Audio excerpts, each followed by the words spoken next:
Okay. Happy Monday. That looks so pretty, Liz. Thank you. Hello. Good morning. Good morning. Hello. Oh, yeah. Welcome to the Sun Dragon Sideshow. The Adventures of Liz and Rebecca. For anyone who was hoping, we still got at least half an hour before the shop opens. For anyone who was hoping to see my Goldenfern, because you've been watching my social media, and I finished it. I did finish it, but it's still drying. I have a story about that, and I didn't want it to still be a little bit wet and wear it, because then it will grow. Yeah. I'm trying to shrink it back up again. So this is my Sorrel sweater. I finished this sometime during the pandemic. I forget when. I do love it. It has a lovely drape. And I wore it on Saturday for our Christmas festival downtown thing. And someone I want to say, it was one of my knit friends was like, yeah, it looks like boughs of a tree. I was like, of a pine tree. I hadn't even thought about that. So, I'm bringing back one of the things I've done during the pandemic to wear for y'all. My Jupiter crop is hanging up at the shop. I think it looks better on me than on a hanger, but people can still see it when they come in. It's right there. Yeah. You can't see it. I can see it. Hi, I'm Rebecca. I'm the owner of Sun Dragon Art and Fiber in sunny and surprisingly brisk this morning, Brevard, North Carolina. I'm Liz. I'm the minion there. I started getting off on tangents already. It's not a thing. It's probably because I haven't had my coffee yet. You know, when you're so tired that you have too much energy, or you act like you have too much energy. Mm-hmm. I don't have too much energy. I will say I took a monster nap yesterday, which just proves how tired I am. I lay down and said, I won't set an alarm. Because I only sleep for like a half hour anyway. Well, I'll see what happens. And it took me a while to get to sleep because the cat. I have so many stories about the cat if we need filler. And I woke up a good 2 hours later. Then that man, I went to bed very late last night because I woke up at dinner time, basically. So there was no tips and tricks yesterday. It was just a decision I made before I lay down, but not waking up for 2 hours proved it. And of course, I'm tired. I slept the sleep of the dead last night. Yeah. But I woke up in the middle of a deep, deep sleep. And that always throws my world. I can't remember if it's the dream. I woke up in the middle of the nap. I woke up in the middle of a crazy dream, or yesterday morning. I think I woke up in the middle, or both, really deep, crazy dreams. And when they're unresolved and you only vaguely remember them, not fun. Anyway, so I do have this is all that I have left of the yarn for my Goldenfern, which I will bring in. I'll probably wear it in tomorrow, and I'll also wear it in and talk about it more on Thursday. I almost hit Friday. My days are so off. For those of you who don't watch the VSC because you're not interested in the where we try to sell you yarn part of the show. So, but this is still my first skein. It was fingering weight. This is still my first skein of the gold, the contrast on it. And then I was alternating these two. Hang on. Something's connected here, but whatever. These two skeins for one sleeve and these two skeins for another. I want to say I might have only used 4 skeins though. No, probably 5 skeins total. I don't know. Well, you have the remnants of 5. Because you're counting this? Yeah. This may or may not have been from one of those, but yes. Liz is doing math on my remnants. So I alternated, we'll see when I bring it in tomorrow. I alternated one for the body and then stopped when I got down to the bottom. I'm trying to remember, because I sewed my ends in. I didn't have that many ends that would count as changing a skein of yarn. So, but I think 5 might be right. For and if I weighed all these might be the equivalent of almost could have saved me a whole skein of yarn. But I alternated skeins just like I did with this one, which is the thicker weight of the same hand dye tonal, the Vivacious from Fiber Spates. I alternated so that it would be blendy and I wouldn't have one sleeve darker than the other. So Because with tonal and hand actually, dyes, sometimes that can happen. these are each one skein of yarn.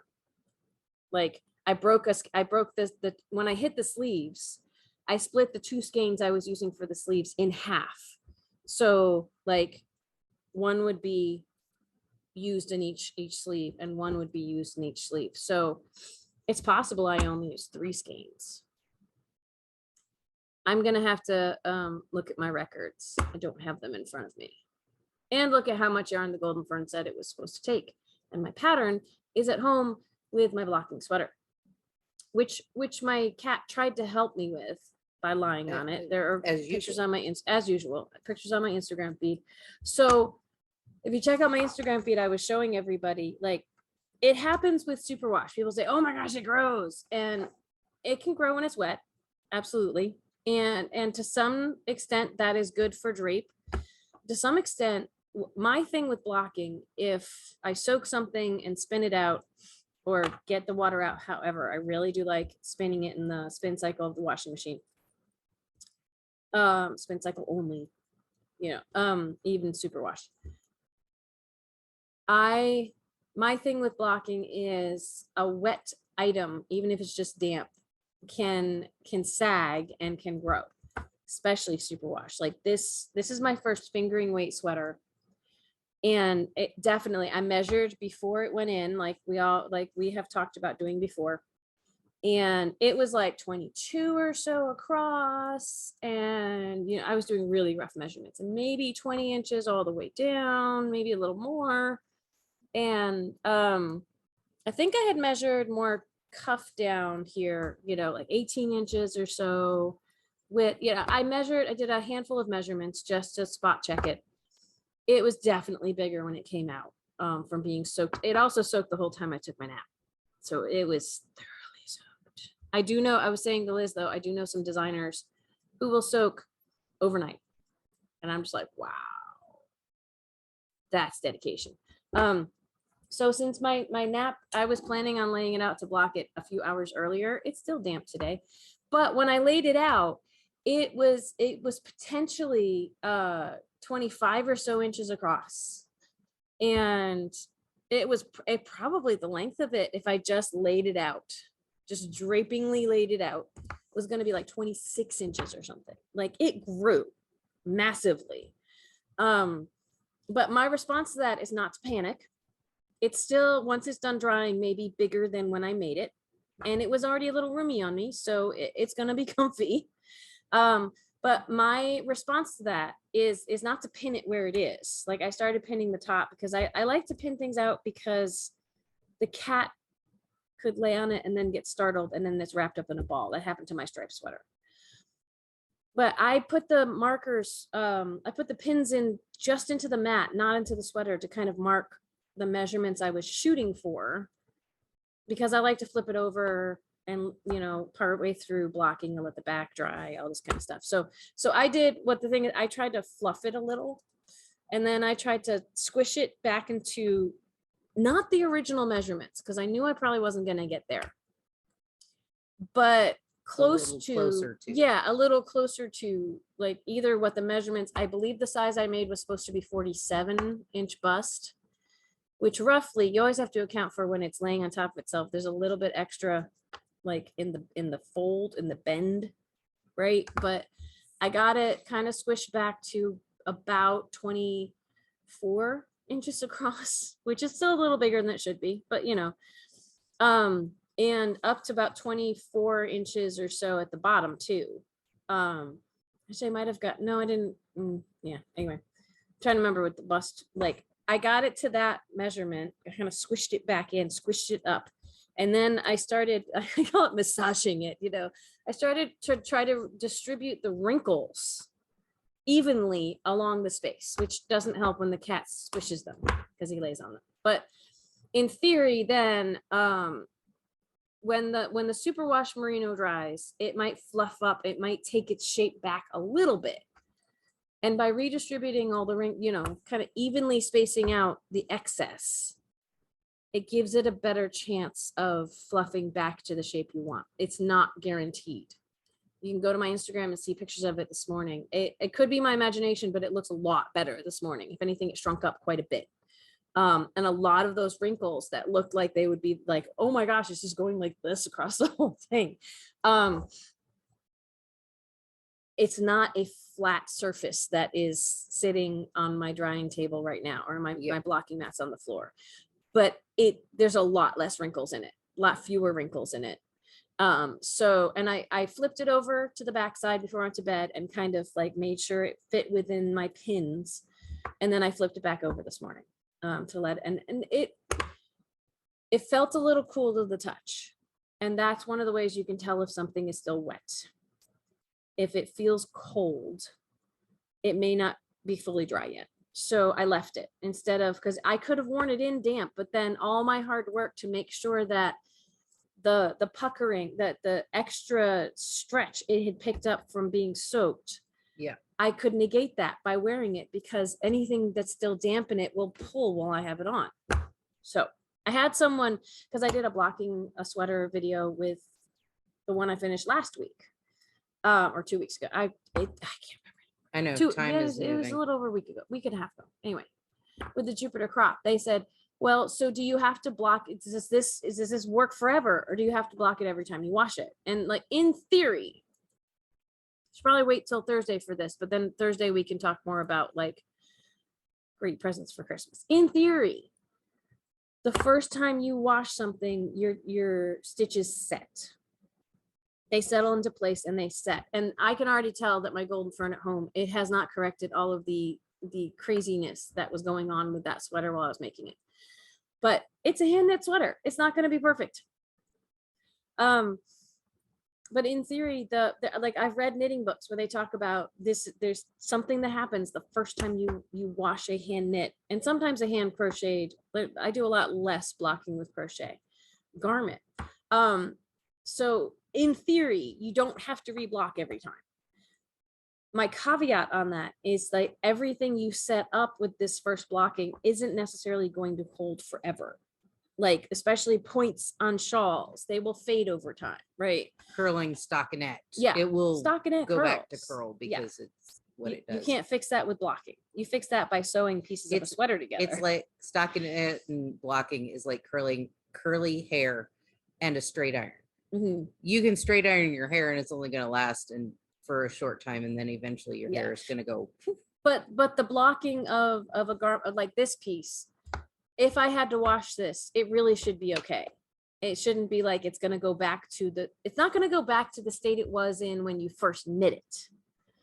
But it may not stay perfect. Like, if I wash anything, I mean, what I told her is that honestly, like, a lot of the pieces in the shop, once I block them, I don't touch them again. I wear them, but I don't necessarily wash them again unless like coffee gets spilled on it or something. And then I might still hand wash and be really gentle with it. And lay flat to dry. Right. Some of that's because it's not like I walk around stinky all the time, but I'm wearing layers between the part of me that's going to make it stinky and the sweater itself. Right. So I don't wash them a whole lot. And definitely what Liz is saying, lay flat to dry, like gently lay it out to dry. Don't stretch it out and don't hang it over something where that will mess up its shape, that kind of thing. So in theory, like, if I had to wash, I'm looking at my Jupiter crop right now. If I had to wash that, I would lay it out and I wouldn't stress about it too much, because it should maintain its shape.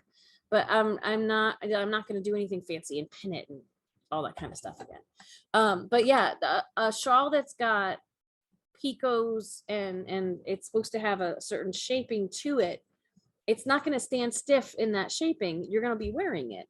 Some of that is going to come out over time with wear.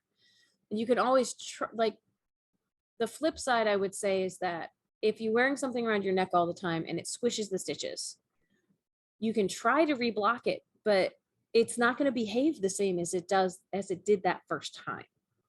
It might help, but it's not going to change it as much as that first initial blocking. So the idea of virgin wool being the first time you use it or block it versus just straight up wool. Like I'm going to show you guys tomorrow or Thursday. We might not talk about it till Thursday.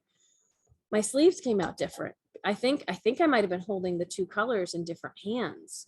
And one of them, the color work of this is more pronounced than on the other. And I also, I think was handling the tension better on the second arm than on the first.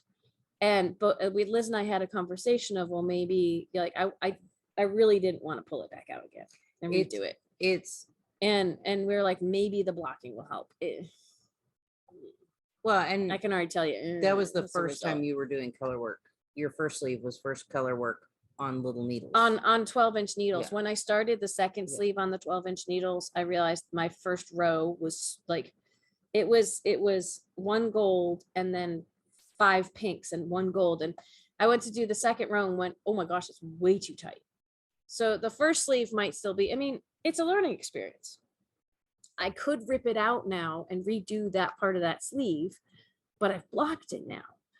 So I would have to maybe just reblock that sleeve part. And that's to me, that's my, I don't care bar is not that high.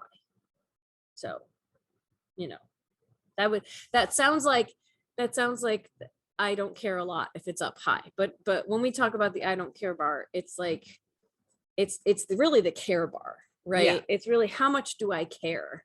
And I'm in here somewhere. It bothers me a little, but the part of me that's a yarn store owner can say this, look, I can show people and say, this is what happens. It's not perfect. And then deep inside, I will be cringing, but you know, yeah. It's her public care bar. There's lots of bars I have as a yarn shop owner, and none of them involve alcohol. So maybe they should, but no. What's going on with your very, very, very pretty shawl? I just finished my last 5 and 6 row. It goes with your dress again. Everything you're making for your family, you match it. I mean, that makes sense, right? 469 stitches, about to, increase to my faux picot edges. I really love, like, it's become a gray, and like there was just a little bit of green in it at the beginning, like you can tell when she holds it up, and now it's overwhelmingly green at the bottom, and that's like, I love it. You might notice I like green. So Yep. Was it olive drab as your mom's dress up color or something? No, her colors were gray and black, and her spring color is Her olive spring color. drab. Okay. So The spring pop. the feeder brick is my pop color. So like the pods over here are different. Yeah, don't lose Than the pods over here. Like that's really fun. they changed all the way through. And Well, and you can see just the little hint at the bottom when you did your row 5. yep. And like on that here, part. it's teal instead of green. So We've had people in the shop who see my color changing yarn, and they're disturbed that like there's 2 colors interchanged that you can see, and it doesn't look nice, and like, but it's dirty right there. Like I can talk about the clean side and the dirty side, and I'm like, that's gonna happen with color changing yarn unless you want to change every single strip, which you're also doing. yeah.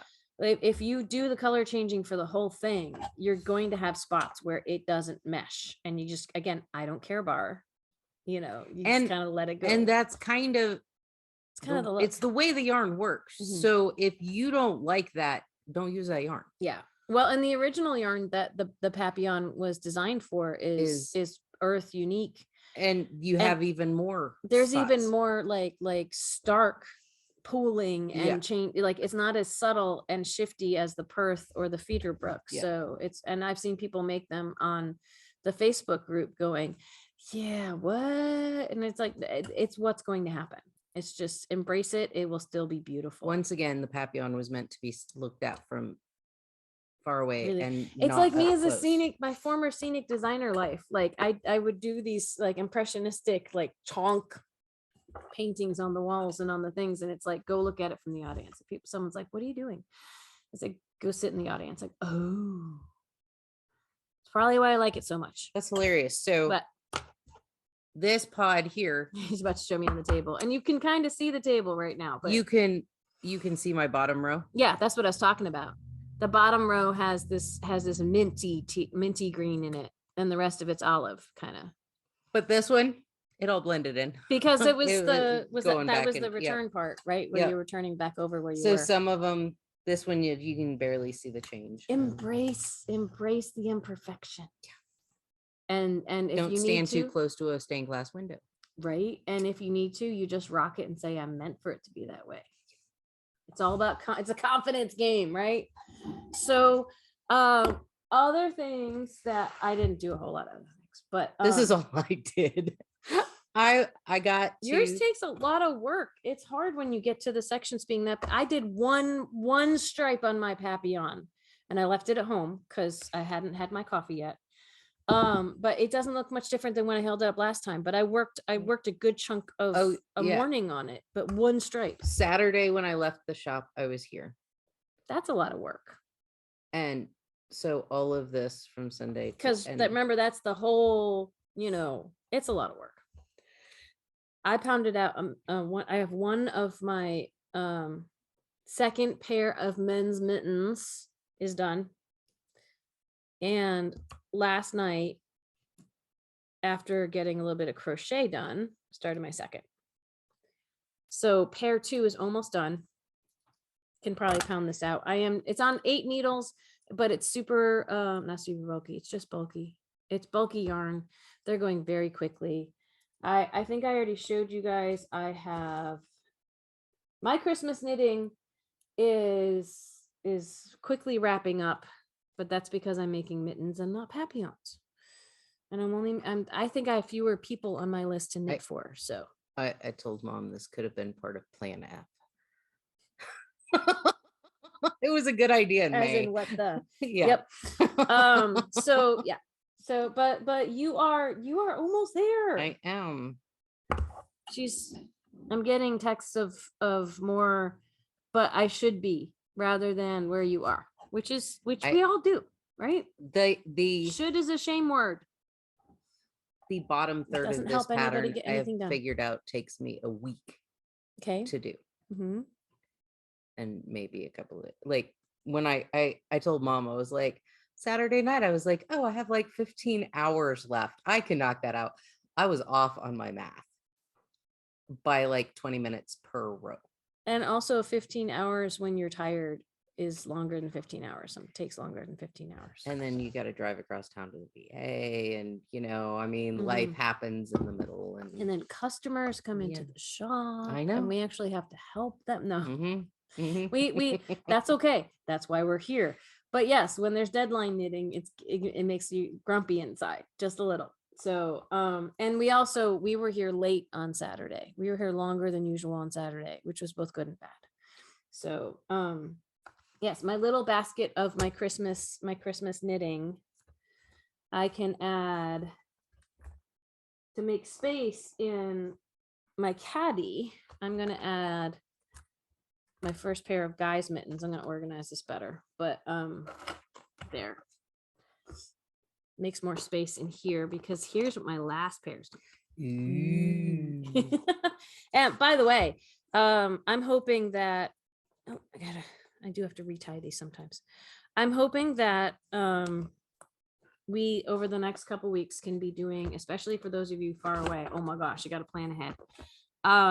Christmas presents, either suggestions you can give if you want someone to buy nice stuff for you, give out these suggestions, or if you have knitters, crocheters, or people who could benefit from some of these things don't have to be crafty or oriented towards crafty people. If you are trying to get Christmas gifts going, we recommend doing it early because the post office is overwhelmed, and that's how we send things. The craft caddy, we're down to one olive one. Liz has one of those, but I've ordered some more. So this is the gray color. If you like the olive color, we have one in stock and we'll get more soon. The fantastic news, and I don't have it here, is the maker's board. We'll alert you guys when all this comes in, but the maker's board that Liz and I have, remember on these, the handles are sold separately, but it's kind of awesome because take the handles off if you need to wash this, and the handles could be used on a knit or crocheted bag. Or even a fabric bag. as long as you can punch through with the leather. There's holes. If it's fabric, No. you just hand sew it. Yeah, but I'm talking about the fabric bag itself. Okay, you wouldn't use the leather. You wouldn't use the leather. Okay. You would just hand sew. I'm like, doesn't go through. No. You know, I don't want someone going, but you said I could. So yeah, you'd have to use something else to attach it. Liz's, she washed and crumpled it. Mine I just took out of the box and I'm using it. So yeah, these are the two colors, and the handles are sold separately. And I ordered more handles too when I ordered more of the olive craft caddy. And I ordered more of the gray maker's boards, and that my maker's board, of course, is over with my computer bag on the other side of the shop. When they come in, we'll show them off again. So all of those, the gadgets are fun Christmas presents. The gadgets are, if you don't know what to get someone who knits and crochets or is crafty like that for Christmas. And when someone comes in and says, I want to get yarn for someone, we do a little bit of, well, unless you know exactly the type of yarn or the color or the thickness or how much they'll need for a project, we really recommend the side stuff, the gadgets, the gizmos, the notions. We've seen a lot of knitters and crocheters this past year who are like, I only get yarn if I have a project in mind, because either they're downsizing or they just don't want piles of yarn. Mm-hmm.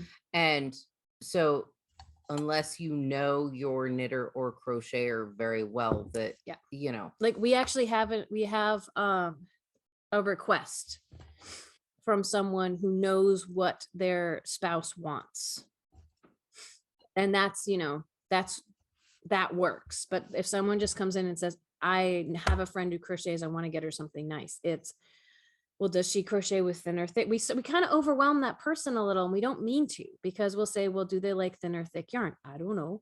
And that's okay. That's a legitimate answer. If you have a friend who crafts, but it doesn't mean like, well, you should have paid more attention and we can't help you.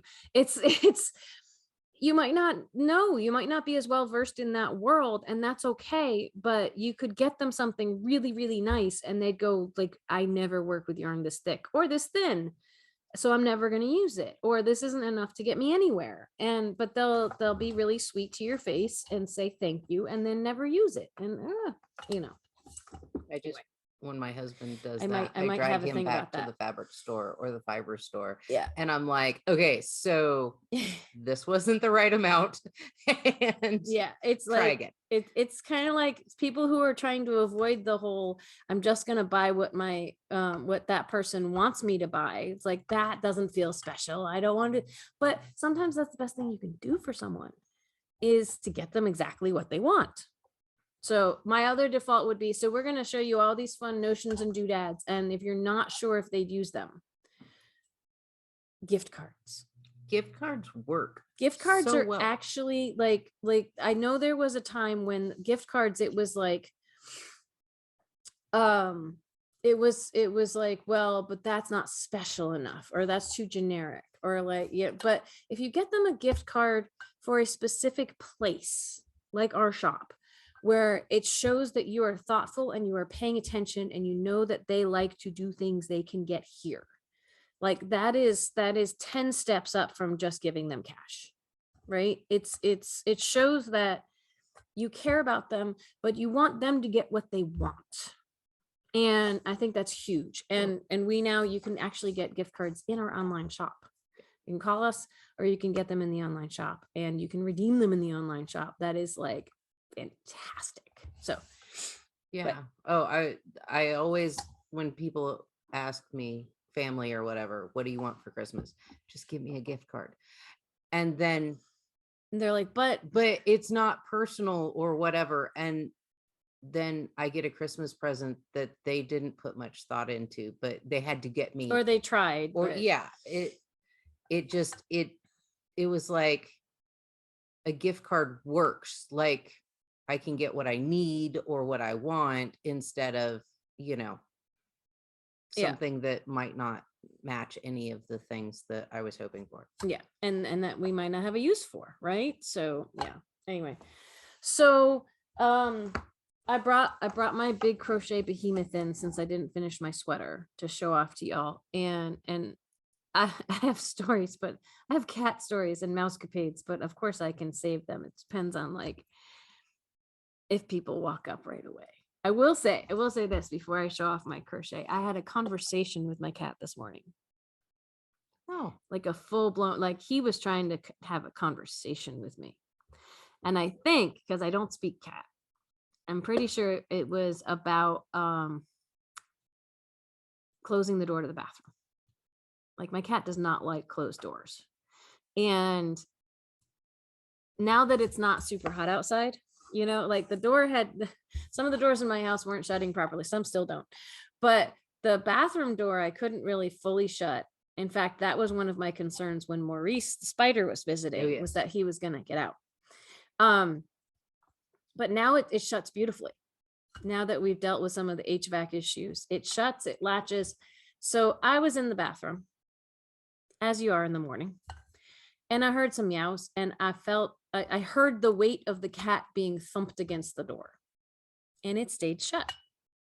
So when I was done with what I was doing in the bathroom for that moment, I opened the door and I peeked out, and the cat's out there in the hallway. And the longer he meows, the more upset I know he is. And he was lecturing me. He was full blown like, and then he licked his lips, and then he went, and I was just like, I'm sorry, I closed the door. I also was only sticking my head out because when he meows long and licks his lips, I don't expose myself. Yeah. He's looking to attack. He really wants to get his point across. And I was not appropriately dressed for that. So yes, but he lectured me about how I should not have the door shut. You know, I came in late today. I would love to tell you about mousecapades because I have a mouse I have christened Peter Parker because he is an acrobat, full blown. I have stories. But I think I'm going to have to save them until Thursday. I don't think I'm going to forget them because this was pretty memorable things that happened last week. There have been no sightings of Peter Parker since, I want to say, Friday night. So I don't know. I'm sure he's still around. But yes, y'all need to remind me, or like Liz needs to get on me if we don't run out of time, which we're doing a lot lately because there's too much to do at the shop in the holiday season and I'm not getting in here in time. I have mousecapades. I have Peter Parker stories. Remind me. Okay. So some people have heard them, but they've gotten crazier since then. So anyway,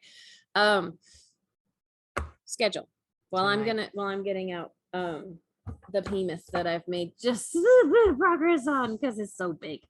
Tonight, yes. Tonight, 7 to 9. Ooh, these are the chocolates that Cascade sent us. Aren't they cute?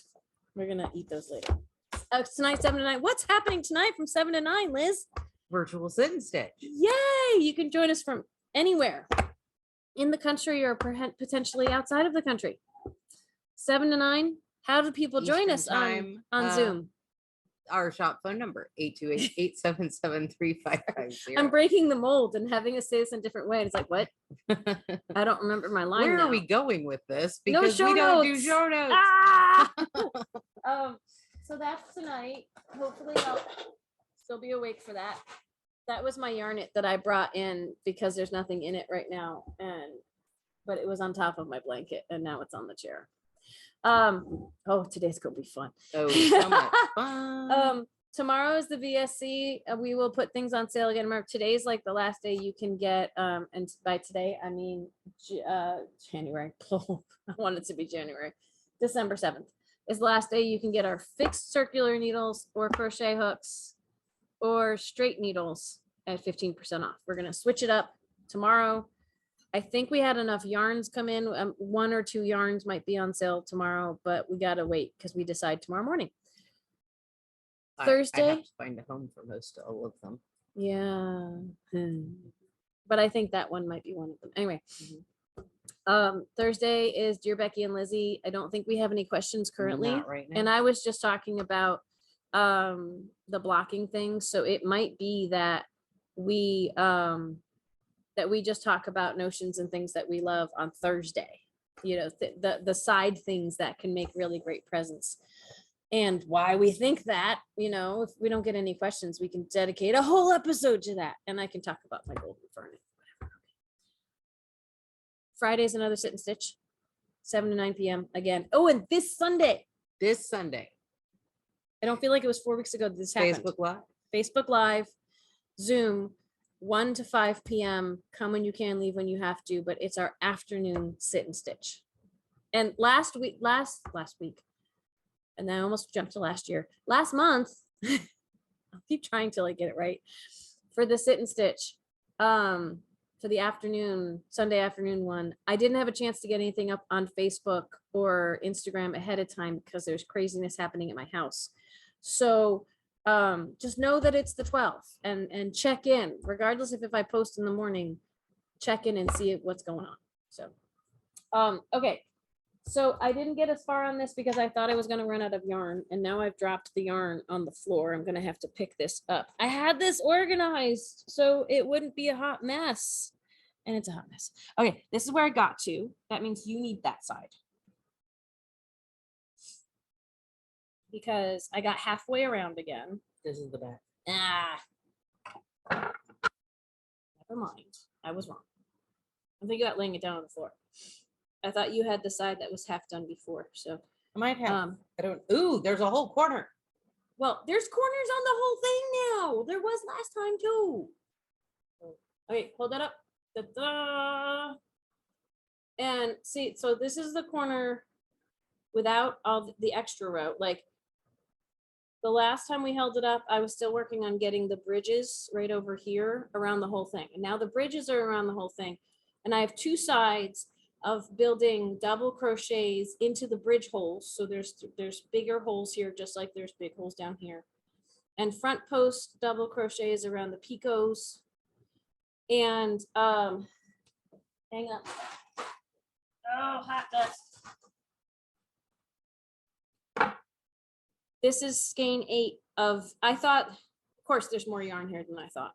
I stopped last night because I thought I was going to run out of yarn and not have it for morning meditation. I might be able to get all the way around with this, but if it needs more of this color A, I'm going to be cracking into my 9th skein of yarn.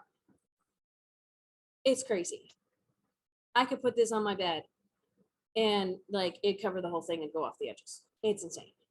It's lovely though. So if anyone's interested in doing it, no, it's going to take a butt ton of yarn. It is heavy. So yeah, but that means, oh my gosh. A weighted blanket you have made. Yes. I can watch TV with this, but I also want it in the shop, but I want it at home, but I want it in the shop. I don't know what to do with it. I don't know. Like I could put this up on the wall when it's done, but then I can't snuggle under it like an awesome blanket that it is. And it could grow. It's an heirloom piece. Oh, it's definitely going to grow if I hang it up on the wall. Right? Oh, yeah. It's an heirloom piece, and yet I want to use it.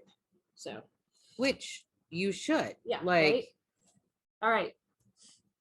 I'm going to stay up and I'm going to turn off the camera because we should have opened the shop about 5 minutes ago. Oops. But I got talking. Not a thing. I will give you stories of Peter Parker and updates in case we've seen him again. Probably not till Thursday or next week, but hopefully Thursday. So I hope y'all are well. We might just have to do a whole mousecapades episode.